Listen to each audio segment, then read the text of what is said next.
வணக்கம், welcome to Kundavai cooks. இன்றைக்கி என்ன பார்க்க போகிறோன்னா உடச்சி ஊற்றின முட்டை குழம்பு.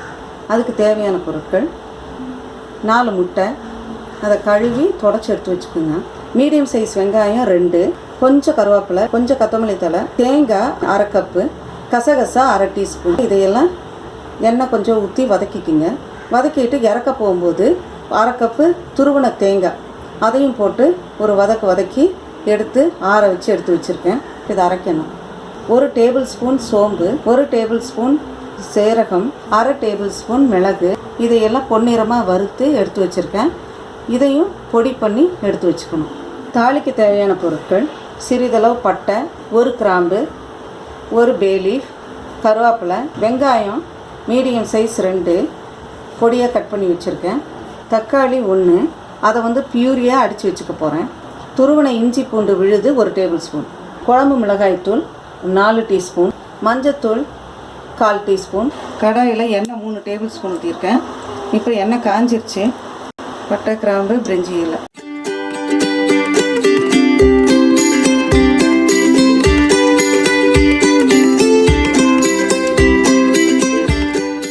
எல்லா கிரேவிகளுக்குமே கோல்டன் ப்ரௌன் ஆனால் தான் டேஸ்ட்டாக இருக்கும். அதே மாதிரி கிரேவிகளுக்கெல்லாம் நல்லா இப்படி பொடியாக கட் பண்ணணும், அது ரொம்ப முக்கியம்.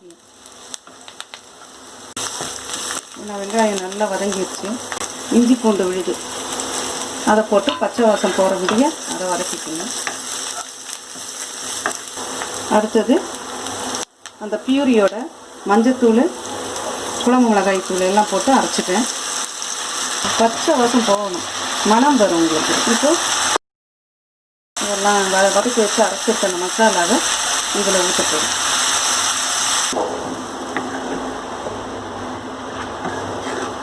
கொஞ்ச நேரம் மூடி வச்சுட்டு அதை கொதிக்க ஆரம்பித்தோடனே திறந்துடணும். வாசனை போகணும். குழம்பு பாருங்க நல்லா கொதிச்சிட்ருக்கு. இப்போ முட்டை ஊற்றுறக்கு முந்தி நம்ம பவுட்ரு பண்ணோம் இல்லையா, இதை நீங்கள் சிக்கனு, எறா இதுக்கெல்லாமே நம்ம யூஸ் பண்ணிக்கலாம். வெஜிடேரியன்லேயும் உங்களுக்கு ஏதாவது இப்போ கத்திரிக்காயெல்லாம், எண்ணெய் கத்திரிக்காய் குழம்பு இதெல்லாம் செஞ்சால் கூட கொஞ்சமாக நான் போட்டுக்கலாம். 1/4 ஸ்பூன் தான் போடுறேன். குழம்பு கரெக்டாக வெந்து பதமாக வந்துருச்சு.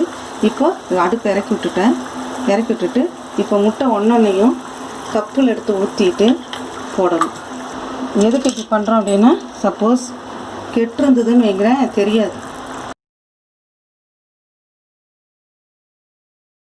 மெதுவாக இப்படி ஊற்றுங்க. இந்த மாதிரி உடச்சி விட்ட குழம்பெல்லாம் செய்யும் பொழுது அகலமான பாத்திரங்களில் செய்யுங்க, இல்லைன்னா எல்லாம் ஒன்றா கசாமசான்னு செஞ்சிடும். ஃபுல்லாக ஸ்லோ பண்ணி வச்சுட்டேன். இப்போ லோ ஃப்ளேமில் இருக்குது. இப்போ மூடி போட்டு மூடிடணும். கொஞ்சம் நேரம் வேகட்டும். அதுக்கப்புறம் நம்ம திருப்பி விடணும். 5 மினிட்ஸ் ஆயிடுச்சு. நான் லிட்டை எடுத்துட்டேன். இப்போ என்ன பண்ண போகிறேன்னா திருப்பி போட போகிறேன்னா இந்த இடத்துல வேகணும். ஜென்டிலாக எடுங்க, ஃபோர்க்கில் தான். அவ்வளோதான். இப்போ இங்கே ஒரு 5 நிமிஷம் வேகட்டும். 2 பக்கம் நல்லா வெந்துருச்சு. இப்போ பாருங்கள், எண்ணெயெல்லாம் பிரிஞ்சு அழகாக வந்துருச்சு. இப்போ கொத்தமல்லி தூவிடலாம். ஆஃப் பண்ணி வச்சு சுவையான உடச்சி ஊற்றின முட்டை குழம்பு ரெடி ஆயிடுச்சு. இந்த ரெசிபியை ட்ரை பண்ணி பார்த்துட்டு உங்களுடைய கமெண்ட்ஸை எங்களுக்கு போடுங்க. உங்களுடைய ஃபேமிலி ஃப்ரெண்ட்ஸுக்கு ஷேர் பண்ணுங்கள். குந்தவி குக்ஸ் சேனலை சப்ஸ்கிரைப் பண்ணி வச்சுக்கோங்க. கூடவே பெல் ஐக்கானை கிளிக் பண்ணிடுங்க. அப்போ தான் உங்களுக்கு நாங்கள் போடுற ரெசிபியினுடைய நோட்டிஃபிகேஷன்ஸ் தொடர்ந்து வந்துக்கிட்டே இருக்கும். மீண்டும் ஒரு புதிய ரெசிபியுடன் உங்களை சந்திக்கிறேன். நன்றி, வணக்கம்.